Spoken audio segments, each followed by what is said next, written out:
اعوذ باللہ من الشیطان الرجیم بسم اللہ الرحمن الرحیم السلام علیکم رحمۃ اللہ وبرکاتہ۔ جیسے کہ کل بھی ہم نے سورہ آل عمران کی چند آیتوں کا ترجمہ تفسیر و خلاصہ بیان کیا تھا، جس میں ارشاد ربانی ہو رہا تھا، تو کہہ دے اے محمد صلی اللہ علیہ وآلہ وسلم، اگر تم محبت رکھتے ہو اللہ سے تو میری اتباع کرو، محبت کرے گا اللہ تم سے اور بخشے گا گناہ تمہارے، اور بخشنے والا اللہ بڑا ہے اور مہربان ہے۔ اور تو کہہ دے محمد صلی اللہ علیہ وآلہ وسلم کہ اطاعت کیا کرو اللہ کی اور اس کی رسول کی، پھر اگر کوئی منہ موڑ لیتا ہے تم میں سے تو اللہ پسند نہیں کرتا کافروں کو۔ ان آیات میں براہ راست خطاب عیسائیوں سے ہے۔ ان کو بتایا یہ جا رہا ہے کہ جو تم نے حضرت عیسیٰ علیہ السلام کو معبود بنا لیا ہے، اس کی کوئی بنیاد نہیں ہے، تم نے غلط راستہ، غلط شکل اختیار کی ہوئی ہے، کیونکہ حضرت عیسیٰ علیہ السلام بہت برگزیدہ پیغمبر تھے۔ ہاں، ان کی ولادت معجزانہ طریقے سے ہوئی ہے۔ اگر ان کی معجزانہ طریقے سے ولادت ہوئی ہے تو حضرت یحییٰ علیہ السلام کی بھی ولادت ایک معجزہ ہے، اور معجزانہ طریقے سے ان کی ولادت ہوئی ہے، کیونکہ ان کے والد بزرگ ہو چکے تھے اور ان کی والدہ کو اولاد نہیں ہو سکتی تھی، تو یہ معجزانہ طور پر ان کی ولادت ہوئی ہے۔ اللہ کا حکم ہوا، اللہ کی منشا ہوئی، اللہ نے انہیں اولاد عطا فرمائی۔ پھر اگر یہی دلیل دیکھنا چاہتے ہو تو حضرت آدم علیہ السلام کی ولادت دیکھی جائے، جہاں سے نسل انسانی کا آغاز ہوتا ہے۔ اگر یہی دلیل ہے معبود بنانے کی تو حضرت آدم علیہ السلام کو بھی معبود بنایا جائے، حضرت یحییٰ علیہ السلام کو بھی معبود مانو، تو ساری بحث اسی بات پر ہو رہی ہے۔ آگے ارشاد ربانی ہے، ان اللہ اصطفیٰ آدم و نوحا و آل ابراہیم و آل عمران علی العالمین۔ بے شک اللہ تعالیٰ نے منتخب کیا آدم کو، نوح کو، اور ابراہیم کی اولاد کو، اور عمران کی اولاد کو سارے جہان پر۔ تو اس آیت مبارک میں رب العزت فرما رہے ہیں، یقیناً اللہ تعالیٰ نے چن لیا آدم کو، نوح کو، اور آل ابراہیم اور آل عمران کو تمام جہان والوں پر۔ یعنی کہ حضرت آدم علیہ السلام کو رب العزت کی تخلیق ہے، حضرت آدم علیہ السلام رب العزت کی تخلیق ہیں، اور وہ ان میں اللہ نے اپنی روح پھونکی ہے، تو حضرت آدم علیہ السلام بن گئے، اور ان کو اسی بنیاد پہ چن لیا، منتخب کیا گیا، کیونکہ وہ پہلے پیغمبر ہیں۔ پھر حضرت نوح علیہ السلام کو پسند کیا، پھر آل ابراہیم اور ان کے گھر والوں کو چنا، منتخب کیا، پسند کیا، پھر آل عمران کو بھی رب العزت نے پسند فرمایا۔ عمران بنی اسرائیل کی تاریخ میں دو عظیم شخصیتوں کے نام ہیں۔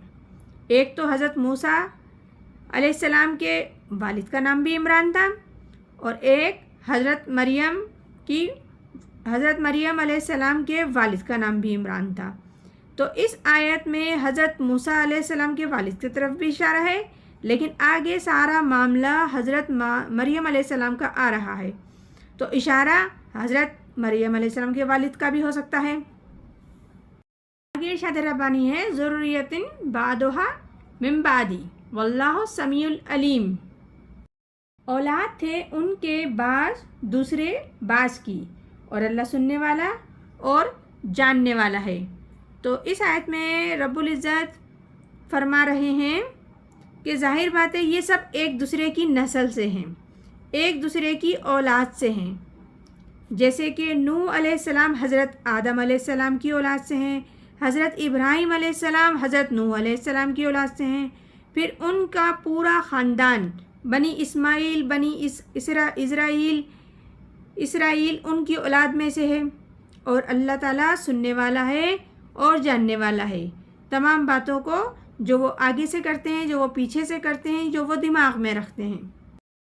آگے ارشاد ربانی ہے، اذ قالت امرأۃ عمران رب انی نذرت لک ما فی بطنی محررا فتقبل منی انک انت السمیع العلیم۔ جب کہا عمران کی عورت نے اے میرے رب میں نے نظر کیا تیرے جو کچھ میرے پیٹ میں ہے آزاد کیا ہوا سو تو مجھ سے قبول کر بے شک تو ہی اصل سننے والا ہے اور جاننے والا ہے۔ اس آیت میں رب العزت فرما رہے ہیں حضرت مریم علیہ السلام کی پاکیزگی بیان کرتے ہوئے کہ حضرت مریم علیہ السلام کی جو والدہ ہیں وہ بہت نیک عورت تھیں، بہت ہی متقی پاکیزہ خاتون تھی۔ جب ان کو حمل ہوا تو انہوں نے اپنے رب سے منت کی، نظر کی کہ اے اللہ، اے میرے رب، جو کچھ میرے پیٹ میں بچہ ہے اور جو تو پیدا فرما رہا ہے اسے تو تیرے ہی میں نظر کرتی ہوں، یعنی کہ دنیاوی کوئی ذمہ داری کا بوجھ اس پر نہیں ڈالیں گے ہم۔ یہ انہوں نے نظر کی، منت کی رب العزت کے سامنے کہ ہم بس دین کے لیے کی خدمت کے لیے اس کو خالص کریں گے، ہیکل کی خدمت کے لیے، تورات کی خدمت کے لیے اس کو وقف کر دیں گے۔ اب ہم اپنا بھی بوجھ اس پر نہیں ڈالیں گے۔ وہ اس توقع پر تھی کہ یہ توقع پر دعا کر رہی تھیں کہ اللہ تعالیٰ ان کو بیٹا عطا فرمائے گا، تو وہ اسی گمان میں بیٹے کی خیال سے سوچ سے وہ رب العزت کے سامنے دعا فرما رہی تھی کہ ہم اللہ ہی کی خدمت میں اور اللہ ہی کی دین کی خاطر اس کو خالص کر دیں گے۔ اسی لیے وہ رب العزت سے دعا فرما رہی تھی کہ اللہ تعالیٰ میری اس نظر کو، منت کو قبول فرما، شرف قبولیت عطا فرما، یقیناً تو سب سے بڑا سننے والا ہے، بے شک تو ہی اصل جاننے والا ہے اور تو ہی دعاؤں کو قبول کرنے والا ہے۔ تو یہ سورہ آل عمران ہے جس کی ابھی ہم نے چند آیتوں کا ترجمہ، تفسیر و خلاصہ بیان کیا۔ انشاءاللہ تعالیٰ مزید بھی آگے کرتے رہیں گے۔ پروردگار عالم ہم سب کو قرآن پاک صحیح طریقے سے پڑھنے، سمجھنے اور عمل کرنے کی توفیق عطا فرمائے۔ آمین ثم آمین۔ جزاک اللہ۔